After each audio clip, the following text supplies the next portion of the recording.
Hey guys, it's me, and welcome to another edition of the vlog. Well, it's season 5 of Teen Wolf. So for those of you who are new to my TV videos, I don't do recaps, okay? These are for people who have already seen the episodes, and I kind of discuss character arcs, storylines, where I think it might go. I kind of turn my writer's brain on the season to discuss. Now, I do have some critical things to say about the show.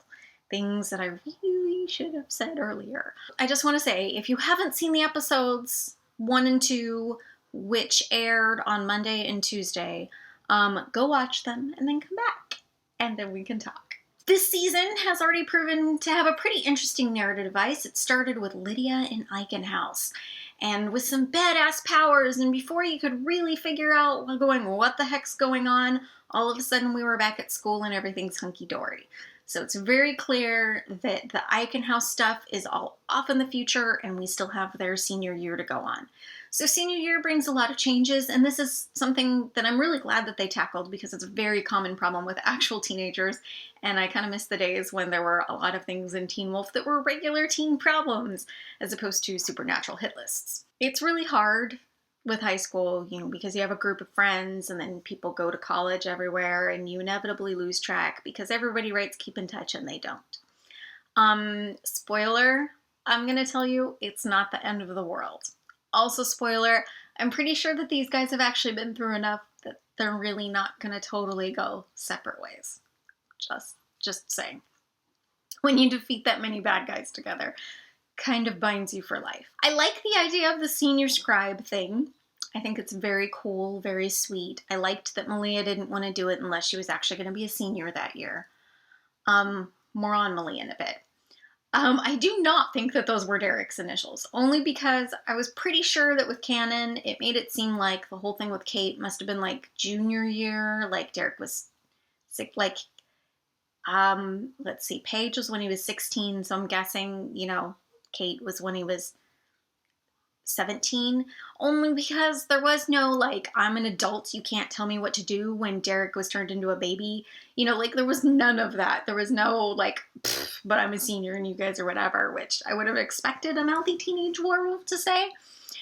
And based on Derek's reaction, it kind of seemed like they just got the F out of Dodge. So I really don't know why his initials would be there, plus DH is pretty common, as I was joking with my friend Kate.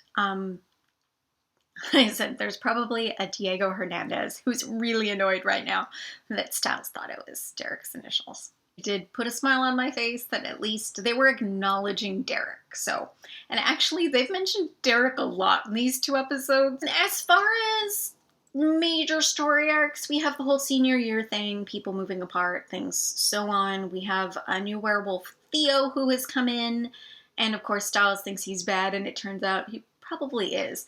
I don't know why people don't just listen to Styles, because most of the time when he's like, no, he's bad, he is. We also have the Dread Doctors. That is their official name according to blogs and what people have talked about so far. The idea that they can make supernatural creatures and are controlling them is inherently creepy and gross, and all of the black blood and, horror gore is not really kind of my genre, okay?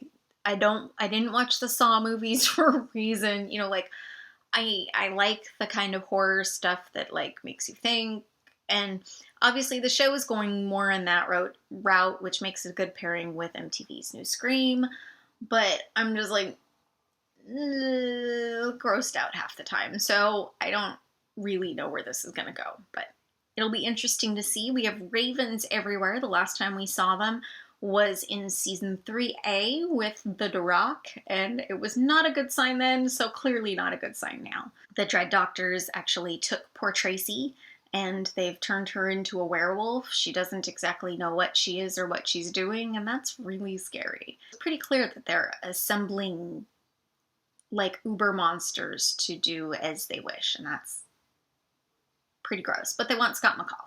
Everybody wants Scott McCall.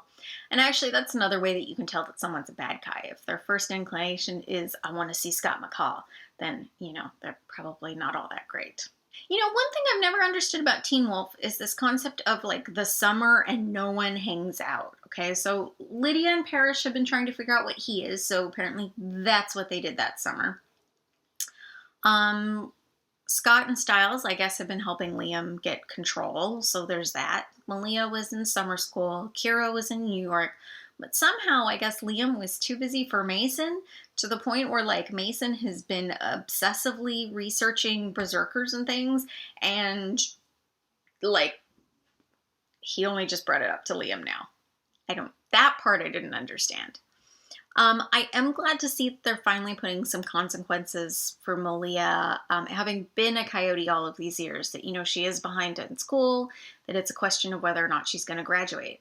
I do like, too, that there's also a question with Scott, who finally seems to realize, he really does want to be a vet. And, so he's starting to take some classes that'll pertain to that. But there's the question of, is it too little too late? And it's a very realistic question for high school students. You're expected to know what you want to be and plan accordingly for it early, because apparently college isn't the time to figure that out. You have to know at 17, and that's not exactly fair. But back to the Malia problem, okay? So I don't have a problem with Malia as a character, okay? I have a problem with the way that they've written Malia, and I think it's a disservice to Malia. Is that, one, they took her in season 3B and threw her into this makeout scene with Styles, which didn't make sense to either of them because he was like thinking he was going crazy and she barely knows who she is. And so it just seemed like nobody really could consent to that. And it was creepy and uncomfortable for me. But then they built a relationship on that. So Malia's barely human, still trying to figure it out. And already she's dating?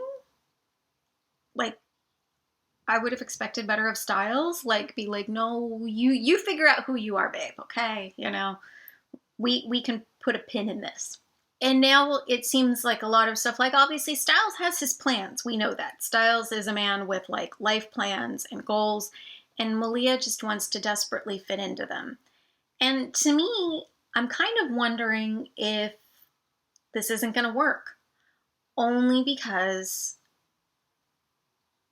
like, I think Scott and Kira, they're going to work. I don't think that Styles and Malia will, only because I see that kind of the way that Malia is with Styles, it's a lot of the way that Styles used to be with Lydia. Or it's kind of this idealized version. I mean, yeah, she sees a lot of his flaws, but at the same time, she has this kind of fantasy of that she'll fit into his plans, as opposed to them making plans together.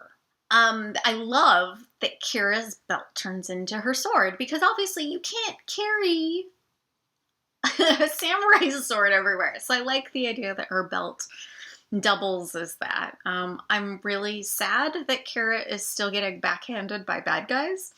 I mean, I understand that she's still a new Kitsune, and that we're talking about big bad werewolves who clearly are amped up on stuff, but still. We have no idea what Parrish is, other than that he and Lydia are adorable together, and, like, I want to see them make out. They seem to have actually implied that Lydia might actually be an adult, so there's no grossness there. I don't know. So now let's talk a little bit about this whole flash forward thing that we're seeing. So somewhere in this year, Lydia learns how to fight and use her banshee powers, which I thought it was really cool that they did incorporate, that a lot of it was voice-based, not just in the scream itself, but that she could kind of push the scream to give it some sort of weight. So Lydia, in talking, when they asked what happened to all of these people, we saw things, okay? So the sheriff and Melissa slaps the sheriff. Styles was in the Jeep. It was overturned. He was unconscious. Malia finally gets to meet her mother, and it doesn't look like that goes too well. Kira, it looks like her parents are packing her up and sending her off. Scott turns on Liam. So it kind of makes you wonder, like, what exactly could lead to that? It's probably because Scott is so trusting. I really think that the dividing factor between Scott and Stiles is going to be Theo. Scott is going to keep believing that Theo is the real deal and genuine. It's going to divide the pack. I have a feeling Liam might wind up siding with Stiles. So what was this big slip up? And this was actually making me wonder if maybe Deucalion is involved somewhere in the future. So Theo was allegedly turned into a werewolf by this alpha who didn't stick around, but it was okay because, you know, he got killed by some of his betas as he was told by someone else from the pack. Now, the only problem I have, and this is what's making me wonder if maybe Deucalion's involved in this, someone who would have known enough of the story to suggest that if you bring up the twins killing their alpha, then they'll accept this. When they established the alpha pack, when they got their alpha power, they were supposed to kill the rest of the pack.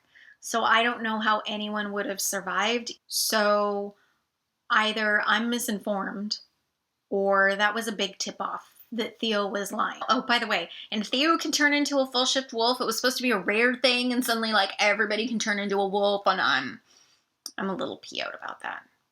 Just a little.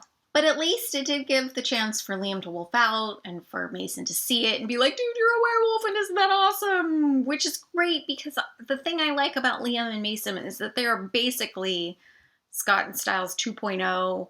I'm pretty sure that the show's trying to set it up so that, obviously, because most of the characters are aging out, that if they need to, then they can continue the show with Liam and Mason, who, by the way, are just in their sophomore year, where Scott and Stiles started. So there's that, but I don't know. Anyways, there's a lot going on. I didn't get to see the promo for next week because I'm guessing it was hidden somewhere in Scream. Anyways, if you guys have any theories, thoughts, if you can tell me if I was totally wrong about the Ethan and Aiden thing, just let me know in the comments. You can find me all over the internet. My blog is Geek Pirate Mom. It's over at whitneydrake.com. You can find me on Twitter. I'm at Whitney D. Facebook, I'm Geek Pirate Mom. I have a Tumblr account. It's Wayne Chiari. That's it. If you want to look for a link to any and all my social accounts, you can, again, go to my website. It's whitneydrake.com. And if you like these videos, please subscribe, comment, share them.